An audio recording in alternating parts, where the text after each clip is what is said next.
रायबरेली के मेरे प्यारे बहनों भाइयों, नमस्ते। आशा है कि आप सभी लोग स्वस्थ होंगे। आने वाली 23 तारीख को आपकी 5 विधानसभाओं में वोट डाले जाएंगे। यह चुनाव आपके लिए बहुत ही महत्वपूर्ण चुनाव है, क्योंकि आपने 5 साल ऐसी सरकार देखी जिसने आपके बीच अलगाव पैदा करने के अलावा कुछ काम नहीं किया। मेरे किसान भाई बहन इतनी मेहनत से देश के लिए अन्न उगाते हैं। इन 5 सालों में आपको न तो फसलों का दाम मिला, न खाद मिली और न ही सिंचाई की सुविधाएं। आपके ऊपर कर्ज का बोझ है और आवारा पशु आपकी फसलों बर्बाद कर देते हैं। ठीक यही हाल नौजवानों का है। नौजवान अपने आने वाले कल के लिए मेहनत से पढ़ाई करते हैं, नौकरी की तैयारी करते हैं, लेकिन भाजपा सरकार ने आपको घर बैठा दिया। सरकारी नौकरियों के 12 लाख पद खाली पड़े हैं, लेकिन आपको नौकरियां नहीं दी गई। पेट्रोल, डीजल, रसोई गैस, सरसों तेल के दाम इतने बढ़ गए हैं कि आम लोगों के घर चलाना मुश्किल हो गया है। मेरी बहनें पाए पाए जोड़कर अपना घर परिवार चलाती हैं, लेकिन महंगाई ने उनका जीवन दुभर कर दिया। बहनों भाइयों, आपने हाल में ही कोरोना का कठिन समय देखा है। एक तरफ आपको ऑक्सीजन, दवाइयाँ और अस्पताल में बेड नहीं मिले। अपने प्रियजनों को खोया है, जिनके लिए वही एकमात्र सहारा थे। दूसरी तरफ लॉकडाउन में आपके काम धंधे बंद हो गए। आप सब ने मीलों पैदल सफ़र करने की पीड़ा खुद झेली है, मगर मोदी योगी सरकार ने एक गैर जिम्मेदार सरकार का परिचय देते हुए आप सबकी तकलीफ़ों के बावजूद मुंह मोड़े रखा और आंखें बंद रखी। इतना ही नहीं, लॉकडाउन में आप लोगों के प्रति उनका व्यवहार ठीक वही था।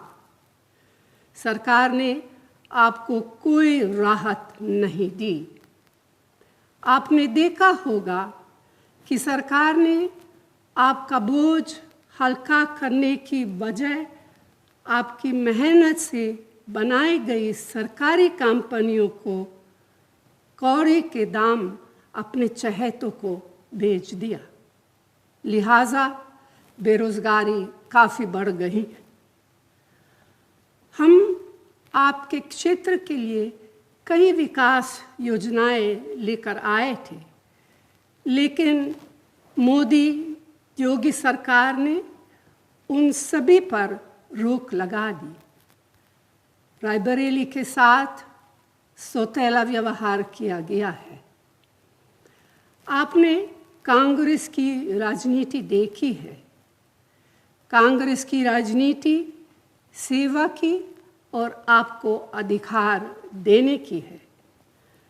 हमने मनरेगा जैसे कानून बनाकर आपको रोजगार का अधिकार दिया, जिसे आप अपने जीवन बेहतर बना सके। लेकिन अफसोस की बात है कि ऐसे संकट के समय नरेगा का बजट बढ़ाने के बजाय कम कर लिया गया। कांग्रेस ने लॉकडाउन के दौरान भी सेवा की राजनीति की। आप घरों से दूर फंसे थे, आपको घर पहुंचाया। जितनी भी आपकी मदद हो सकती थी, हमने पूरा प्रयास किया। सेवा और अधिकारों की राजनीति के रास्ते पर चलते हुए ही उत्तर प्रदेश में कांग्रेस पार्टी एक नई राजनीति का विजन लेकर आए हैं। इसमें युवाओं को रोजगार, महिलाओं को अधिकार, किसान बहनों भाइयों को सुविधाएं देने का और आम जनों को महंगाई से निजात दिलाने की योजना है। हमने महिलाओं के लिए शक्ति विधान, युवाओं के लिए भर्ती विधान और उत्तर प्रदेश के विकास के लिए उन्नति विधान तैयार किया है। मुझे खुशी है कि प्रियंका ने इस बार 40% टिकट महिलाओं को दिए हैं। उत्तर प्रदेश में पिछले 5 सालों में हमारे कार्यकर्ताओं ने बहुत मेहनत की है। जनता के हक की लड़ाई लड़ते लड़ते हमारे 18,000 कार्यकर्ता जेल भेजे गए। बहनों और भाइयों, मैं अपने आप को आपके परिवार का एक अटूट हिस्सा मानती हूँ। हम आपके जीवन को बेहतर बनाने वाली राजनीति के प्रति समर्पित हैं। हम आपको ऐसा विधायक देना चाहते हैं जो दिन रात आपके लिए काम करे और आपको मजबूत बनाने वाली योजनाएं बनाए। इन चुनाव में कांग्रेस पार्टी के हाथों को मजबूत कीजिए और अपने भविष्य को बेहतर बनाने वाली राजनीति चुनिए। रायबरेली के हमारे सभी उम्मीदवारों को भारी मतों से जिताइए। जय हिंद।